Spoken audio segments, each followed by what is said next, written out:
윤석열 대통령이 제14차 비상경제 민생회의의 모두 발언을 통해 2024년까지 300조 원에 달하는 대규모 민간 투자를 바탕으로 수도권에 세계 최대 규모의 신규 시스템 반도체 클러스터를 구축하겠다고 밝혔는데요.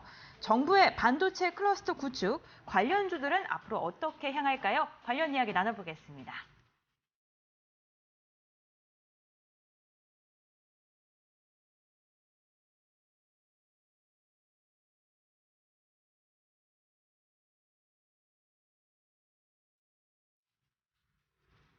네, 정부가 글로벌 시장에서도 다각화를 위해서 신규 반도체 클러스터를 구축하겠다라는 그러한 속보가 나왔습니다. 오늘 이야기가 나오고 나서 시장에 또 이슈가 됐었는데요. 관련 이야기 주식와이프님과 함께 나눠보겠습니다. 네, 이 부분 좀 어떤 부분 좀 중점적으로 보면 좋을까요? 일단은 올해는 좀 키워드를 상반기에는 2차 전지 그리고 또 후반부에는 기술주 섹터를 제가 계속해서 좀 주목하라고 말씀을 드리는 편이긴 하거든요. 네. 제가 주식 빅리그에서도 틈틈이 이제 반도체 섹터, 기술주 섹터 계속 말씀을 드리는 것 같은데 이 브리핑을 또 약 한 달 만에 진행을 좀 도와드리는 것 같더라고요. 그래서 지금 반도체 쪽 같은 경우에는 굉장히 지금 그 업황 자체가 얼어 있는 상황입니다. 가격은 내려가고 있는데 재고가 굉장히 많이 쌓여가고 있거든요. 그래서 아까 우리 이영재 전문가님이 그 자동차 쪽 말씀드리면서 우리나라 이제 수출에 대한 부분, 무역 적자 이런 부분 좀 잘 살펴보면서 가야 된다 이런 말씀을 하셨는데 지난 2월달 이제 무역 적자만 하더라도 3억 달러 정도로 집계가 됐다고 하거든요. 지난해 3월 이후로 12개월 정도 지금 현재 연속으로 무역 적자가 나고 있는 그런 상황이기도 합니다. 사실 특히 이 무역 적자의 가장 큰 원인 중에 하나가 우리 앵커님 뭐라고 생각하시나요? 무역 적자가 왜 어느 섹터로 인해서 더 많이 난다고 생각을 하시는지. 기사를 보면 반도체가 가장 좀 크게 좀 급감을 한 것 같더라고요. 네, 맞습니다. 그래서 반도체 수출 부진이 지금 이 무역 적자의 주요 원인으로 지금 꼽혀 나가고 있거든요. 반도체 같은 경우에는 수출액에서도 가장 큰 비중을 차지한다고 볼 수가 있겠는데요. 네. 지난해 반도체 수출액이 약 169조 원 정도 가량 됐었는데 이는 전체 수출액의 약 18% 정도를 차지하는 수준이라고 합니다. 일단은 이 반도체 쪽을 볼 때 이전에 2018년도 미중 무역 전쟁도 생각을 하셔야 되는데요. 2017년도에 JP모건 쪽에서 반도체 이제 업황이 안 좋아질 것이다 이런 이제 이야기를 했었는데 오히려 중국 쪽에서는 반도체 굴기한다고 나서게 되면서 미국의 견제를 굉장히 많이 받았었고 지금도 미국 쪽에서 반도체 지원법 계속 해나가고 있기 때문에 우리나라 입장에서는 중간에 지금 낑겨 있는 상황이라서 미국의 그런 이제 반도체 지원법과 관련해서 우리나라는 어떻게 지금 대응을 해나가야 되는지 이런 지금 상황에 놓여 있는 중입니다. 그렇기 때문에 국내에서도 반도체 이제 업황을 계속해서 좀 세제 혜택을 좀 주면서 지원을 해줘야 되는 거 아니냐라는 목소리가 계속해서 높여져 있었거든요. 그 미국 쪽에서의 이제 IRA 법안이라든지 반도체 쪽 잘 보셔야 되는데 지금 미국에도 진출되어 있는 우리나라들 기업들 굉장히 많지 않습니까? 굉장히 좀 문제가 되고 있는 독소 조항들이 있다고 하더라고요. 그 문제가 되는 조항이 그 반도체 이제 기업들이 수익이 좀 많이 나잖아요. 매출액이 많이 나면은 이 초과이익을 공유를 해야 됩니다. 그래서 이 초과이익 공유 자체보다 이를 또 확인하는 과정에서 드는 그 과정들이 지금 좀 문제가 많이 되고 있는데 기업이 초과이익을 냈는지 여부를 확인하기 위해서는 기업의 뭐 재무제표라든지 아니면 현금 흐름표 뭐 이런 기업의 내부 정보들을 미국에다가 제출을 해야 됩니다. 그러면 이 와중에 우리나라의 또 기업들의 그런 내부적인 사항들이 다 노출이 될 가능성이 높다는 거거든요. 그리고 또 기업의 핵심 기술이 담긴 첨단 반도체 제조 설비에 대한 접근권 역시도 제공을 해야 합니다. 그래서 이런 부분들이 지금 독소 조항으로 있기 때문에 우리나라 이제 국내에서도 이를 좀 대비하는 대비책이 또 필요하다라고 보는 거고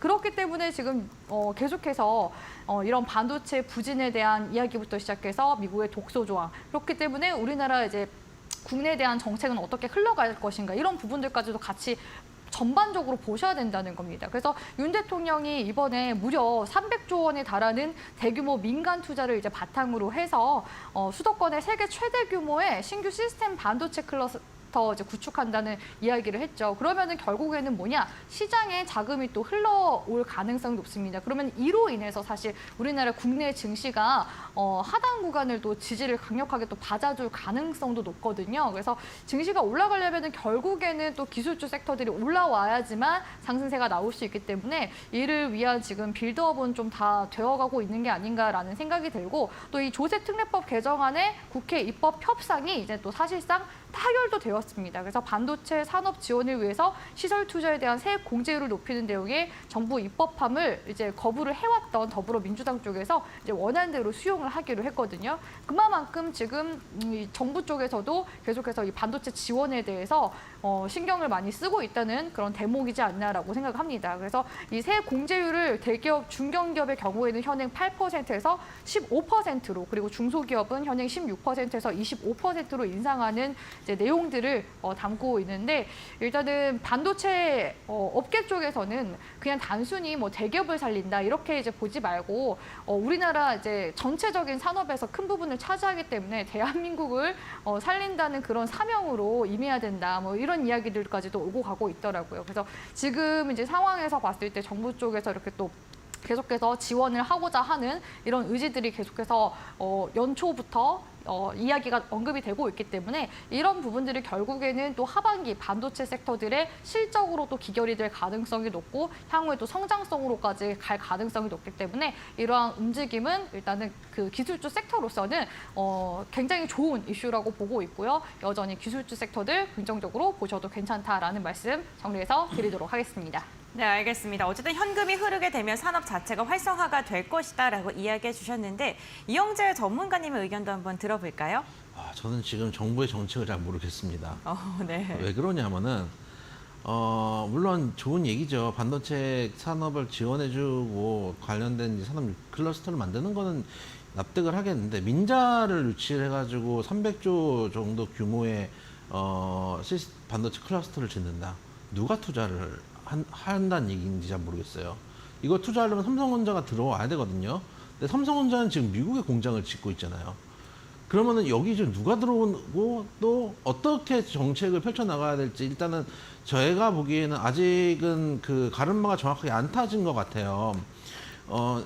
예를 들어서 반도체가 가장 이제 지금 수출이 안 되는 이유 중에 하나, 그러니까 수출도 잘 안 되고, 어떻게 보면은 수익률이 준 것 중에 하나는 반도체 가격이 하락한 것도 있거든요. 반도체 가격은, 반도체라는 건 기본적으로 시칼리크 사업이기 때문에 경기가 좀 안 좋아질 때는 반도체 가격이 하락하는 게 맞습니다. 지금 반도체 재고량도 통상 한 3개월, 4개월 정도의 재고량을 갖고 있으면 지금 18개월, 22개월 정도의 반도체 량을 가지고 있거든요. 그런 측면을 생각했을 때 여기서 지금 어떻게 보면 돈이 부족한데 미국에도 공장을 짓고, 지금 어떻게 보면은 반도체 기업이, 삼성전자만 놓고 보죠. 삼성전자가 영업이 감소하고 있는데 지금 미국 가서 땅을 지어요. 땅에다가 공장을 지어요. 공장을 짓는데 여기서 또 한국에서 지으라 그래요. 한국에서 짓는데 이거는 약간 K 반도체법하고도 한번 엮어서 생각해 볼 만한 일이죠. 반도체를 산업단지를 지어야 되는데 당장 여력이 없다면은, 그 여력 없어? 그러면은 세금 감세해 줄게, 이렇게 나올 수도 있는 거거든요. 그래서 이 앞뒤를 생각해 봤을 때 어떻게 보면은 이런 첨단 단지가 필요한 건 맞지만, 지금 가장 중요한 거는 미국과의 관계에서 우리 반도체를 어떻게 미국의 도소조항에서 보호할 수 있는지. 안 그러면은 지금 미국에서 얘기하는 반도체법을 보면은 지금 우리나라 기업이 미국 기업이 되는 걸 수도 있습니다. 예를 들면은 우리나라 연예인들 중에서도 미국 국적을 가지고, 여러분 잘 아시는 연예인들이 많이 있죠. 미국 국적을 가지고, 예를 들어서 우리 잘 아시는 마블리, 동석이 형님을 좀 생각을 해보면은 실제 미국 국적을 가지고 있고 우리나라에서 병역을 하지 않습니다. 근데 우린 다 한국 사람인 줄 알고 있잖아요. 그리고 한국에서 돈을 벌고 한국에다 세금을 냅니다.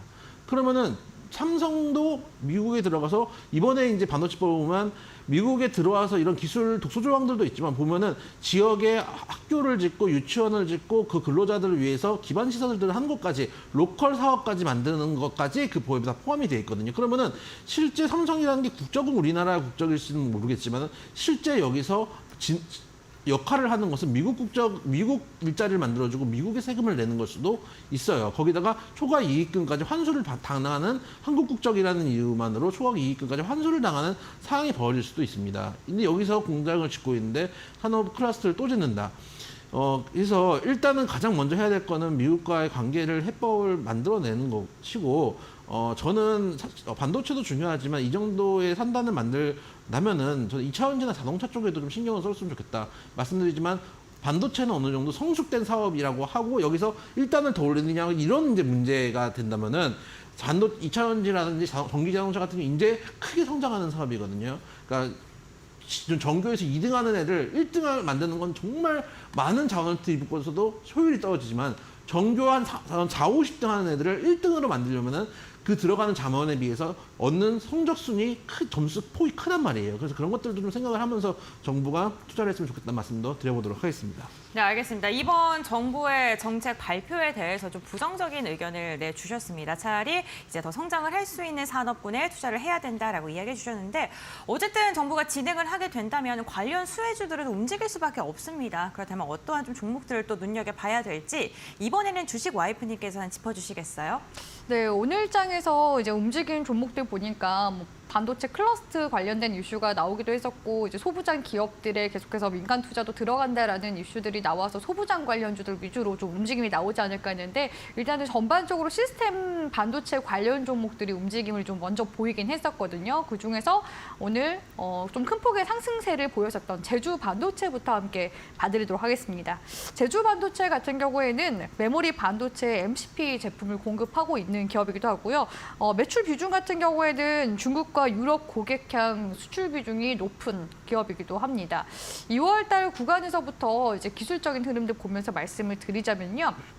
반도체 칩스법 이슈 들어올 때부터 거래량이 이제 한번 크게 증가한 모습을 보여줬었거든요. 그래서 주쌤 역시도 이 제주 반도체 굉장히 좀 긍정적인 모습으로 바라보고 있었고 제주 반도체와 함께 또 서울 반도체들도 또 많이 여쭤보시더라고요. 근데 주쌤은 괜찮습니다. 일단은 1차적으로 단기적인 저항을 받을 가능성은 높은데 올 한 해 동안 이제 좀 큰 흐름으로 봤을 때는 주가가 한 번의 저항은 맞더라도 다시 한 번 더 재차 시세를 내줄 가능성이 높습니다라고 말씀을 드렸었거든요. 그리고 또 오늘 구간에서도 다시 한 번 더 반등세가 나와서 제주 반도체 여쭤보시는 분들도 관심 가지시는 분들 많으시더라고요. 그래서 오늘 구간에서는 장대 음봉으로 올라왔다가 지금 오후장 들어서는 윗골이 달면서 앞전 구간에 지금 매물을 좀 소화해주는 모습이 나와주긴 했거든요. 그래서 지금 구간에서 보시다시피 2월 달에 한번 대량 거래량 들어와주고 나서 영망치 캔들이 나오지 않았습니까? 바로 이런 캔들이 좀 우리가 좀 주위에서 계속해서 좀 주목을 하시면서 보셔야 되는 게 기준봉 매집 분야 역할을 하는 아주 중요한 양봉이라고 보시면 되겠습니다. 그래서 이 양봉을 기점으로 해서 시가 구간대만 사실 깨지 않는다면은 계속해서 이 흐름을 지켜주면서 추세는 상방으로 가줄 가능성이 높거든요. 바로 전일 구간에서 음봉으로 주가가 빠지긴 했지만 결론적으로는 이 시가 구간대 지켜주면서 다시 한 번 더 재차 반등이 나와주는 모습이 나왔죠. 그래서 기술적인 흐름에서는 중요한 구간이 2월 달에 한번 나와줬었기 때문에 기준으로 한번 잡고서 흐름을 좀 보시는 게 좋을 것 같다라고 보여지고요. 지금 현재 주봉상 움직임으로 봤을 때도 기술적으로 일목균형표상에 음운대 안쪽으로 지금 진입이 되어 있는 상황입니다. 이 음운대 구간을 돌파를 하게 되면은 추세가 강력하게 지금 상방으로 시세를 내줄 가능성이 높거든요. 그래서 지금 구간에서는 상승 이후의 눌림, 그 다음에 이제 N자 파동이 나오는지를 좀 지켜봐야 되는 그런 이제 구간이라고 보여지고 사실 저는 신규 매수도 가능하다고 보고 있거든요. 그래서 올해 좀 수혜를 크게 받게 된다면은 6,700원 구간대까지도 제주 반도체는 상승세가 나올 가능성이 높지 않을까라고 보고 있습니다. 월봉상 추세상으로 봤을 때도 하락 추세선을 깨고서 이제 상방으로 전환되는 추세가 나와주기 시작했거든요. 그래서 여전히 제주 반도체는 일단은 관심 종목에라도 넣어두시고 보시는 게 좋겠다라고 말씀을 드리고 싶고요. 두 번째 종목은 제가 미래 반도체를 봐드릴까, 자람 테크놀로지를 봐드릴까 고민을 하다가 미래 반도체 같은 경우는 제가 이전에도 한번 리뷰를 도와드린 것 같아서 자람 테크놀로지를 좀 움직임을 봐드릴까 해요. 자람 테크놀로지는 오늘 구간에서 시세가 한 10%대 정도 등락이 나온 종목이기도 하거든요. 시스템 반도체 설계 전문 기업이기도 하고요. 상장 이제 준비하면서 고난이 많았습니다. 삼수생인데 그래도 좋은 시점에서 저는 상장을 했다고 보고 있긴 하거든요. 상장하고 나서 주가 최고가 찍어주고 다시 낙폭 구간 이후에 추세 돌려주는 모습 나와주고 있는데 딱 이때 반도체 클러스터 이슈까지 붙어주면서 나 반도체 관련주야 라는 그런 신고식을 지금에서야 좀 제대로 하고 있는 모습이라고 보여집니다. 그래서 신규 상장주이기 때문에 추가적인 움직임은 봐야 되겠지만 미래 반도체가 지금 현재 주가 움직임이 좀 부담스럽다 하신다면은 이 순위로 자람 테크놀로지 움직임도 좀 같이 함께 보시면 좋을 것 같다라는 생각이 들고 이 자람 테크놀로지에서 만든 시스템 반도체 장비가 올해부터는 이제 본격적인 판매에 나서게 되면서 성장 궤도에 진입이 될 가능성이 높거든요. 그래서 기업의 이런 내부적인 호재 이슈들도 같이 함께 보셨으면 좋겠습니다. 그리고 이제 마지막 종목 같은 경우에는 코아시아 한번 봐드리고 싶은데요. 코아시아 같은 경우에는 삼성전자 협력사입니다. 그래서 삼성전자의 낙수 효과를 받을 수 있는 기업이기도 하고요. 삼성전자 쪽에서 최근에 차량용 반도체에 계속해서 투자도 하고 있고 공장도 짓고 있는 중이기도 하죠. 코아시아 같은 경우에는 삼성전자와 차량용 반도체 관련해서 협력사로 지금 엮여 있기도 하고요. 또 삼성전자와 시스템 반도체 관련해서 계속해서 업무 협약도 맺어 나가고 있습니다. 근데 지금 현재 재무적인 부분에서 봤을 때는 계속 신사업에 좀 투자를 하고 있는 모습이거든요. 그래서 매출액은 코로나 팬데믹 때 한번 좀 꺾이긴 했으나 다시 좀 회복세를 보이고 있긴 하지만 영업이익이랑 당기순이익은 아직까지 좀 적자가 있습니다. 그래서 아직은 업황에 대해서 조금 타격을 받고 있는 중이기도 하고 또 신사업에 계속 좀 투자를 늘려나가고 있는 부분들이 약간 재무적인 건전도를 조금 저해시키는 그런 요인이지 않을까라고 보고 있어서 코아시아 같은 종목들은 일단은 단기적인 관점에서는 볼 수 있지만 중장기적으로 가져가기에는 앞선 종목들 중에서 좀 편안하게 가져갈 만한 종목은 차라리 제주 반도체로 공략을 하시는 게 낫지 않을까라고 보고 있기 때문에 단기 관점으로 오늘 구간에서는 지금 매물 소화하는 움직임이 나왔거든요. 그러면은 추가적으로 사실 시세가 더 눌릴 수도 있는 부분이 있어요. 그래서 지금 구간에서는 8,400원대 구간대만 좀 잘 지켜준다면은 다시 한 번 더 자리가 단기적으로 잡히는지 좀 볼 필요성은 있거든요. 주가상으로 한 번 좀 크게 시세를 낸다면은 12,000원 선 구간대까지도 시세를 내줄 수는 있습니다. 그래서 이 종목 같은 경우에는 중장기보다 단기 관점으로만 좀 지켜볼 만한 그런 종목이 되지 않을까라고 말씀드리면서 세 가지 종목 브리핑 마치도록 하겠습니다.